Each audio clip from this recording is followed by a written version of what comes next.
तो सबसे पहले बात साजिश की इसी चिंगारी की जिसे लेकर अब पूरे छत्तीसगढ़ में राजनीति चरम पर पहुंच चुकी है। बलौदाबाजार हिंसा से जुड़ी जो तस्वीरें जिसने भी देखी वो हैरान रह गया है। बिल्कुल, और मन में सब लोगों के यही सवाल कि शांति का टापू माने जाने वाले छत्तीसगढ़ में आखिर इतना उग्र प्रदर्शन कैसे हुआ।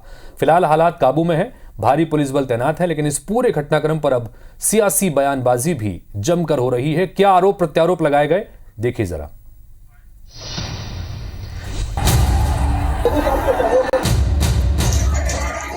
हाल के बरसों में इससे बड़ा उग्र प्रदर्शन और कहीं नहीं हुआ। ये तस्वीर बलौदाबाजार के कलेक्ट्रेट परिसर की है। कलेक्ट्रेट और एसपी दफ्तर लगभग खंडहर में तब्दील हो चुका है। परिसर में जहां तहां कार और बाइक के अवशेष नजर आए। सैकड़ों जरूरी फाइल राख में तब्दील हो गई। फिलहाल स्थिति पुलिस के नियंत्रण में है और शांतिपूर्ण है। किसी भी प्रकार की अप्रिय घटना को रोकने के लिए धारा 144 लागू है। बड़ी संख्या में पुलिस बल तैनात है। हालात की गंभीरता को देखते हुए सीएम विष्णुदेव साय ने अपना जशपुर दौरा रद्द कर दिया। सीएम साय ने गृह मंत्री विजय शर्मा और पुलिस अधिकारियों से हालात की जानकारी ली। इससे पहले गृह मंत्री और डिप्टी सीएम विजय शर्मा दिल्ली से लौटते ही देर रात 1 बजे बलौदाबाजार पहुंचे। अधिकारियों के साथ मौके का मुआयना किया और लोगों से शांति बनाए रखने की अपील की। डिप्टी सीएम अरुण साव ने कहा कि सरकार मामले पर गंभीर है, समाज को बदनाम करने वालों पर सख्त कार्रवाई होगी।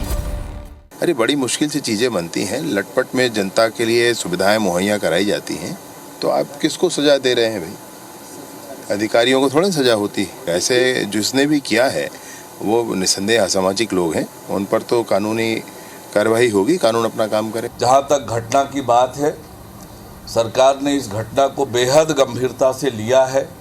जो जिन तत्वों ने, उपद्रवियों ने इस प्रकार से जो उत्पात मचाया है, उन पर कड़ी से कड़ी कार्रवाई किए जाने के निर्देश दिए हैं।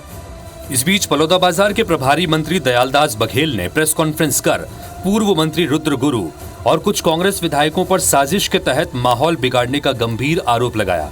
बघेल ने कहा कि कांग्रेस पार्टी ने षड्यंत्र के तहत लोगों को भड़काया।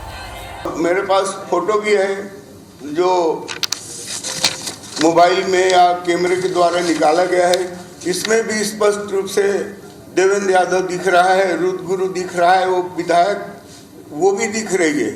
तो कुल मिलाकर के कांग्रेस पार्टी के द्वारा ये बहुत बड़ा षड्यंत्र किया गया था। वहीं इस मामले पर विपक्ष सरकार को घेर रहा है। प्रदेश के पूर्व गृह मंत्री ताम्रध्वज साहू ने सीएम और गृह मंत्री का इस्तीफा तक मांग लिया है। इसका मतलब ये है कि विष्णुदेव साय सरकार के प्रशासन में कोई पकड़ नहीं है। लॉ एंड ऑर्डर की स्थिति बहुत खराब है, क्योंकि ऐसी घटना पहली बार हुई है। और मैं कहता हूं कि विष्णुदेव साय जी को इस्तीफा देना चाहिए। मुख्यमंत्री को, गृह मंत्री को तत्काल इस्तीफा देना चाहिए, क्योंकि इस प्रकार की पहली घटना है। और अब नहीं सही वो बदल के रही वो, ये नारा भी लग रहा है। तो ये दोनों नारे वहाँ लगने का कारण क्या होता है, इसको सरकार को समझना चाहिए। जनप्रतिनिधियों को बुलाना था, समाज प्रमुखों को बुलाना था, जो नहीं किया गया। वो तो भारतीय जनता पार्टी के कुछ नेताओं को और उनके समर्थक लोगों को बुला के बैठक लिया था। समाज के लोगों को बुला के बैठक लेना चाहिए था, तो निश्चित रूप से ये घटना नहीं होती।